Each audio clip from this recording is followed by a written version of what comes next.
Hello, everybody. Welcome to this edition of Understanding Your Health. My name is Todd Scarborough, along with Dr. Tom Butler. And Tom, it's always good to see you, and we have a ton of fun. We stay real loose and light on this show, folks. Don't worry, we're not going to get real heavy here, I promise. In fact, we try to go into basic understanding of the health of your body, the mental side of things, and then try to bring it down into, again, country boy analogies like I always try to do, and that way people can understand it. But the topic of today's show, you ever had your mother say, sit up straight? Don't lean over. Don't slouch. You're slouching. My mother used to say that to me all the time. I think all mothers, there's mantras with your mother. Make sure you have clean underwear on. That's right. Sit up straight, make sure you comb your hair, all those things. That's right. And that's mother's jobs, but the one thing that when she said sit up straight, I think the main reason mothers say sit up straight because they want you to look good, that you're slouching. They don't want you to slouch.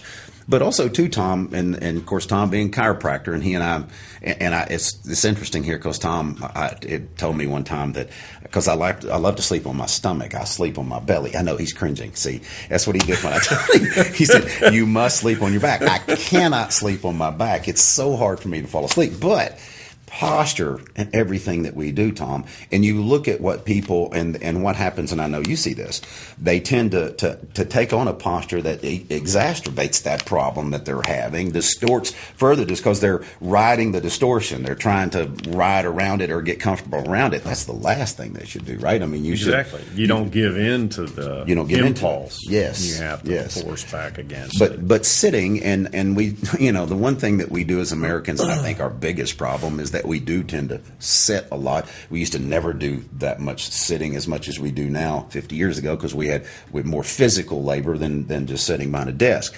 But there are postures that you suggest that help us not only eradicate those problems but keep us from going there in the first place. And I know with me, I do a lot of driving, I do a lot of sitting. And I find myself before long, and I'm slouched over, sitting in the wrong position. Next thing I know, my back is hurting. And why? Because it has nothing to do with anything I've done other than the fact that I'm not sitting right. That's so talk to us a little bit. I'm sure you see percentage-wise, 90% of your patients probably make mistakes along this line, right? Or is it 100%? Well, there's all the professions. So let's say there's 2,000, just for want of a number. The top one I see is truck drivers who load and unload the truck.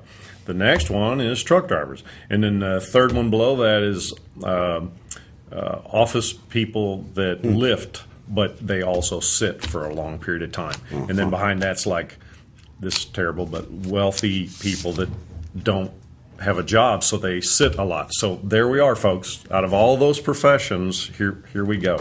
So and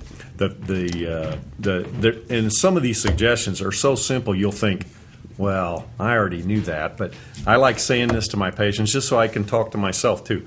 It's like, see, I don't have my wallet in my pocket, so don't sit on your wallet. Pretty simple there. Pretty simple, right? Yes.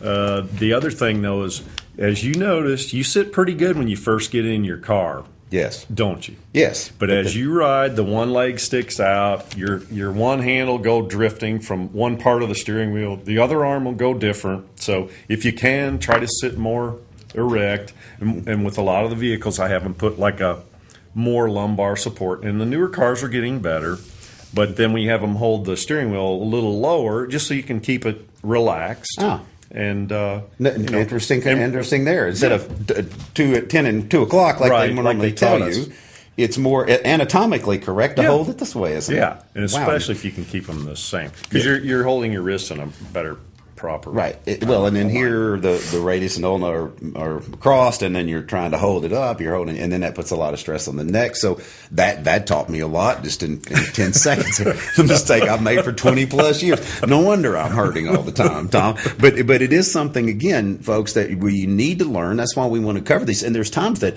people on these shows, they'll kind of go, wow, they're covering setting and the proper way of setting. How often do you hear a health show talking about the proper form as far as the way you sit in your car and your desk, and I'm telling you, it will help you a lot. So we're going to come back from the break, and Tom's going to show us not only some exercises later on the show, but also postures that you can assume and get into when you're setting that's going to help you eradicate not only some of the problems you're having as far as the pain, but also in turn keep you from getting there in the first place. That's what prevention. It's pay me now, pay me, or pay him later, whichever you want to do. And it keeps him in business, folks. I promise you, he does a lot of good for me. So hang on, we'll be back from the break, and Tom will take over with some posture ideas when we return on this edition of Understanding Your Health.